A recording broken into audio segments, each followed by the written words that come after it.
Believe it or not, the woman in this next segment actually asked the judge to extend her prison sentence because she was afraid to go back to a life of drugs and gambling. But thanks to Argosy University, she's got a bright future ahead of her. I was an 11-year addict on crystal meth, so and I did, do time and stuff like that. So with Dr. Oliver, knowing that he wanted me to, inspire me to, just do the best I can, and just because of my past, not look back at it, So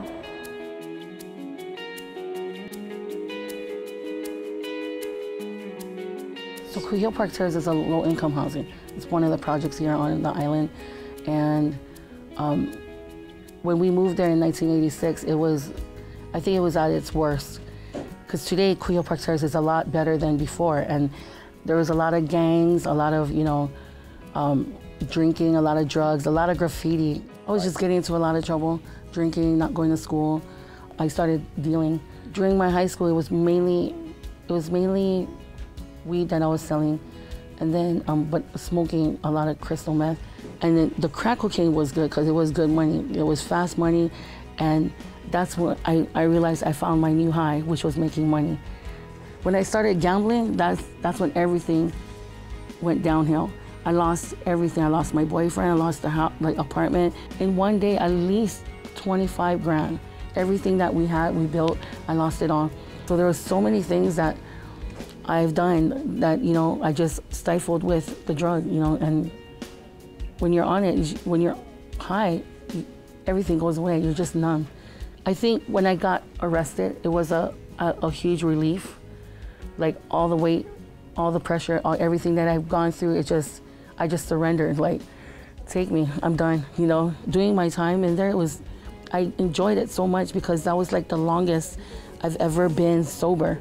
This was the first long vacation that I did where I actually, could detox and get the drugs out of my system and really get to know who I truly am supposed to be.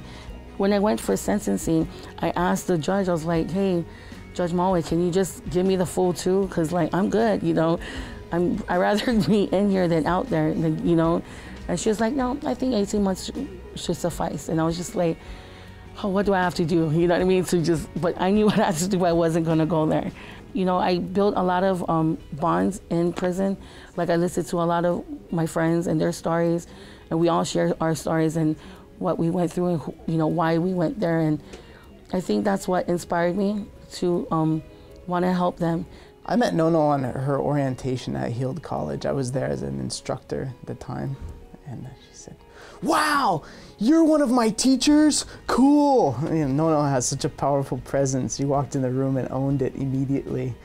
And just his aura, it drew me to him. I'm just like, hey, I hope I have you as an instructor, And then he left. I was just like, no. And she was always one of my favorite students there. And when she was graduating, I was there at a career fair. And she said, what are you doing now? And I said, I'm at Argosy. Just gave me, a lot of insight of what was here at Argosy and told me about the psychology program. And I was just like, hey, I think that's something that I could do, you know what I mean? But I was really scared because it's like your bachelor's and come on, I'm from KPT, Kuhio Park Terrace. I'm just like, can I really do it, you know what I mean? And he just makes me feel like I can do anything. Nono was very specific about deciding a future that wouldn't hurt her employability. And Heald is a group that really focus on employability and do it very successfully. And it was a very important part of my conversation with Nono to remind her that our school is blended. It's online and it's face-to-face. The requirements of being on campus are minimal, that it wouldn't take away from her professional obligations, that her employment, that she would be able to have a job and she could go to school and she could pursue psychology, which was her area of interest. Graduation day was awesome. Like, what made it even more awesome was the ladies that I was locked up with and came out with.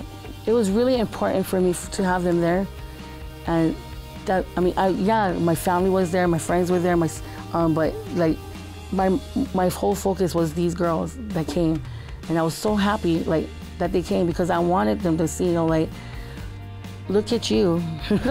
She did it. Like, this is you walking, you know, getting your bachelor's, you know.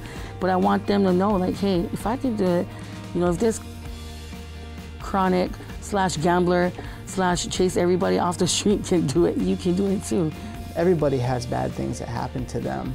And Nono's one of those people that really shines because she didn't let it stop her from pursuing her dreams. So I'm currently enrolled in the master's for the marriage and family therapy. And I really, really want to open up a transitional center to help women like me that came, you know, transition into society, coming out of prison and helping them transition into society the right way, you know? They all want to do good, you know, they all want, but they just don't know how, you know what I mean? And I want to provide them with the resources so they can.